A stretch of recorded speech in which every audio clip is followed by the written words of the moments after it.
Hey everyone, welcome back. This is Josh from BlockRoots, and thanks for watching. As always, everything we talk about on this channel should never be considered to be financial advice.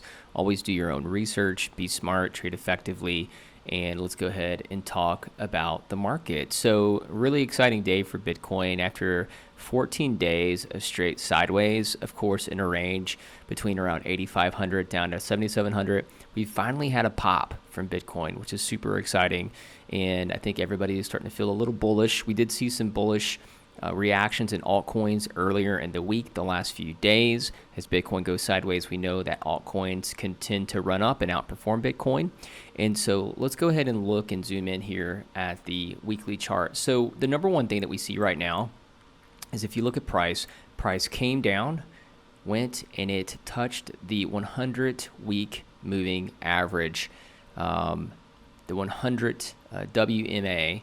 And so really exciting as far as that goes. Of course, the longer the MA, the 100 week, right, the more overall impact that it has. And so we know that whenever price goes down and bounces off a major moving average like this tends to be bullish. It's a good sign. We did see that the price did move below the 200 daily moving average, which is the purple line right here. And so the good news is this, is that currently even price is barely above the 200-day moving average. Now, typically in the market, whenever you see in the past history, in any major bull market, the price of Bitcoin has never really ever went underneath the 200-day moving average. And so, so this is definitely a good thing as far as the price being and going above the 200-day moving average. If it can close above that, that would certainly be bullish, and I think a lot of people would probably start to pile in possibly. And so we want to watch that. Now, what else we want to watch, right? We want to make sure that that you don't long early or you don't buy in too early if the market, of course, goes back down. We still aren't out of the woods yet. And so I want to go ahead and talk about the ranges with that. But the number one question that people are asking is that, was this a bear trap, right? Was this a bear trap? Was this a trap to perhaps collect people who are short or to get people to sell? And then, of course, larger players buying in, pushing the price back up. And, of course, you're going to have to buy your Bitcoin back at a more expensive price while the larger players got to buy your Bitcoin for a discount. Now, we don't know quite yet because we have to look at the ranges, and that's what we're going to do in the next chart here. It's a little bit more messy. There's a lot going on here, and so I've had this chart for a while. Some of you may have even seen this chart. And so let's go ahead and look at the gray boxes. So the gray boxes here are the levels that represent support or resistance areas, major support or resistance areas. At the very bottom, of course, we never came close to this huge demand area down around the low 6,000s, as you can see with the volume profile here. That represents supply and demand, typically at different price levels. And so the larger the volume nodes here, typically the high volume nodes, it's a good sign of supply and demand, or support and resistance as well.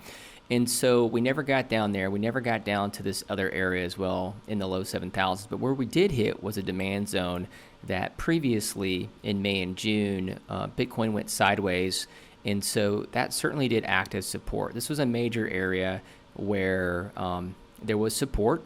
And so as you can see, we tapped down in this area a couple of times before price actually moved back up. And so where do we want to see, basically, where do you want to see price go above to know that you're safe? Now, not only does price need to go above the 200-day moving average, but it also needs to close specifically above this gray zone area. So I want to see price go above 8,800 for the most part, cross above it, close above it, at least on the 4-hour, preferably on the day, and then continue to move up.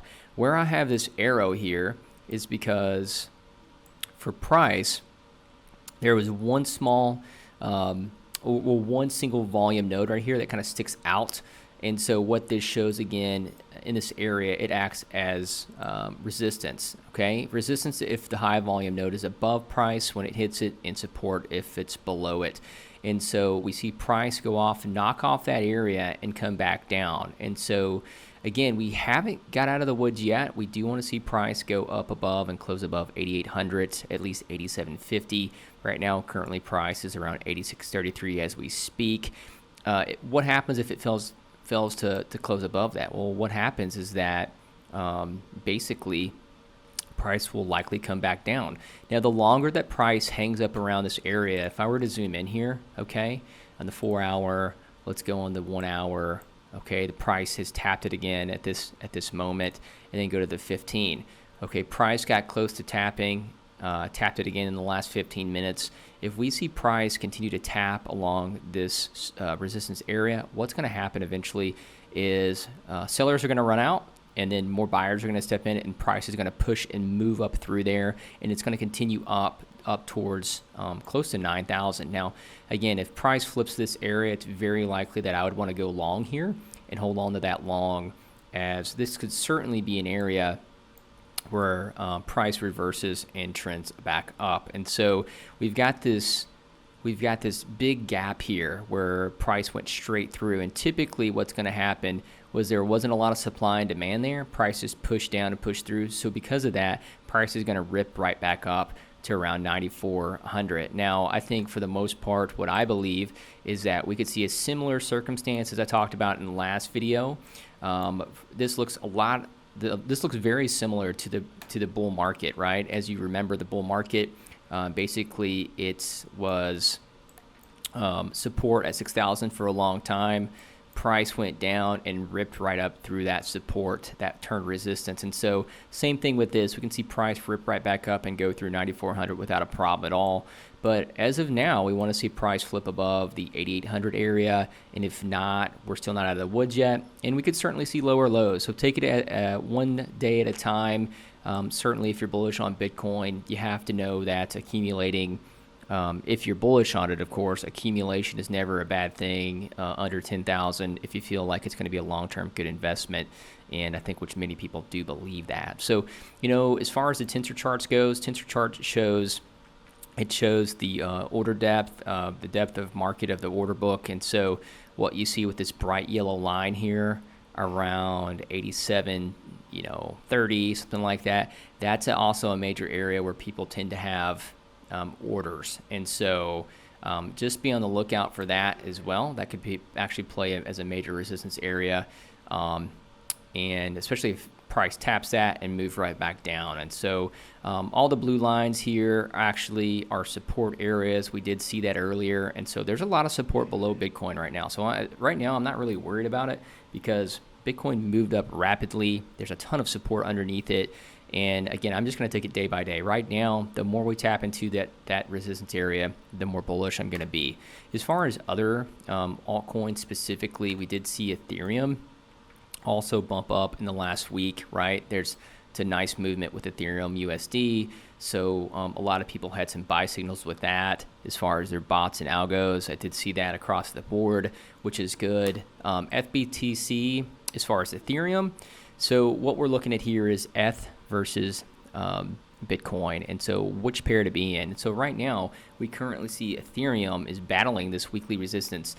It went above this, but it was failed to close above it on the daily chart, which shows that right now Ethereum may not outperform Bitcoin. So the asset to be in right now primarily is if Ethereum stays below this area would be to be in Bitcoin over Ethereum. Now, if Ethereum breaks above this area and can outperform Bitcoin, it's probably going to rip up to a 13 to 15% gain against Bitcoin. So know that Ethereum can gain against Bitcoin, but it does have to break this level. If that happens, then it's actually good for any type of Ethereum holders, where you can actually stack more Bitcoin if you want to do that.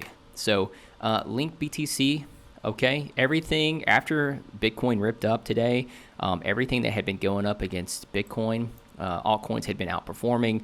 We now see that Bitcoin is now outperforming the altcoins. And so the play for the entire week has primarily been to be in the altcoins, specific altcoins that have been outperforming. Beautiful uptrend here for Link over the past week. Over the past month, I should say. And it looks great, but over the past few hours, yeah, certainly Link has not performed as well as Bitcoin. So a lot of people are moving from the altcoins into Bitcoin, and that does show that. So with that said, as far as altcoins, understand that some people may be moving into Bitcoin because they feel like it's going to rip up soon.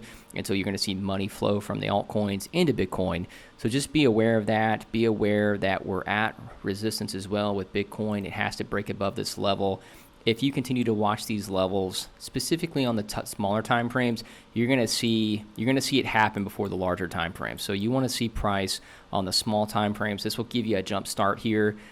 If that happens, price could also drop right back down. So be aware of that. But for the most part, if we do break above this area, I am looking to be bullish for the time being, and it looks like Bitcoin could certainly recapture this level area. And with that said, if that does happen, this would certainly be considered to be a bear trap for the short term. So are we in a bear trap? We don't know yet. We are waiting on that confirmation from the price to break above this range. Until then, we're going to hold on tight. I'll be in Bitcoin. I really won't be in altcoins right now because they're not going to outperform Bitcoin, not at least at the moment. If that does changes, I'll let you guys know. And anyway, hope that everybody has a great day, and we'll talk to you soon.